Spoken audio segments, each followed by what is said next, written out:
നിലമ്പൂർ ഉപതെരഞ്ഞെടുപ്പിൽ പിന്തുണ വിവാദത്തിൽ വാക്പോര് തുടരുന്നു.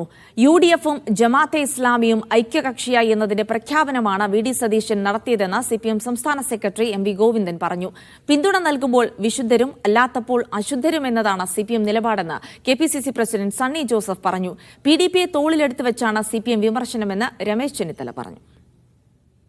വെൽഫെയർ പാർട്ടി പിന്തുണ മുൻനിർത്തി യുഡിഎഫിനെതിരെ ആക്രമണം തുടരാനാണ് സിപിഎം തീരുമാനം. സിപിഎം സംസ്ഥാന സെക്രട്ടറി എം.വി. ഗോവിന്ദന്റെയും സ്ഥാനാർത്ഥി എം സ്വരാജിന്റെയും വാക്കുകൾ ഇതിന് തെളിവ്.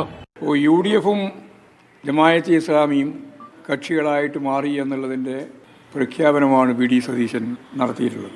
മുസ്ലിം ലീഗ് ഉൾപ്പെടെയുള്ള യുഡിഎഫിന്റെ ഭാഗമായിട്ട് നിൽക്കുന്ന മറ്റ് രാഷ്ട്രീയ പാർട്ടികൾ ഈ വർഗീയ കൂട്ടുകെട്ടിനോട് എന്ത് നിലപാടാണ് സ്വീകരിക്കുന്നത് എന്ന് വ്യക്തമാക്കേണ്ടതുണ്ട്. മുസ്ലിം ലീഗിന്റെ രാഷ്ട്രീയ നേതൃത്വമായും ഒരു പടി കൂടി കടന്ന് യുഡിഎഫിന്റെ രാഷ്ട്രീയ നേതൃത്വമായും ജമാഅത്തെ ഇസ്ലാമിയും അവരോടൊപ്പം നിൽക്കുന്നവരും മാറുന്നു. അവരാണ് നയങ്ങൾ തീരുമാനിക്കുന്നതെന്ന വിമർശനം വളരെ ശക്തമാണ്. ജമാഅത്ത് വിവാദം ചർച്ചയാക്കുന്നതിലൂടെ മറ്റൊരു വിഭാഗം വോട്ടുകൾ ലഭിക്കുമെന്നാണ് സിപിഎം കണക്കുകൂട്ടൽ.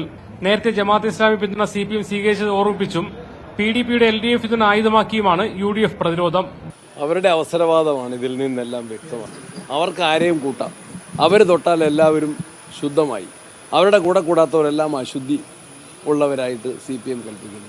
ഒരു ഭാഗത്ത് പിഡിപിയെ തോളത്ത് കയറ്റി വെച്ചുകൊണ്ട് ഞങ്ങളോട് ജമാഅത്തെ ഇസ്ലാമിയുടെ വെൽഫെയർ പാർട്ടിയുടെ വോട്ട് വാങ്ങിക്കുന്നില്ലേ എന്ന് ചോദിക്കുന്നത് എന്തർത്ഥമാണ്?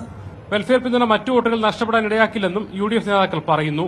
പിന്തുണ വിവാദ ചർച്ചകൾ ആർക്ക് ഗുണകരമായി മാറുമെന്നാണ് ഇനി അറിയേണ്ടത്. അൻഡു ചീക്കോട്ടിനൊപ്പം മുഹമ്മദ് അസ്ലം, മീഡിയ 1 നിലമ്പൂർ.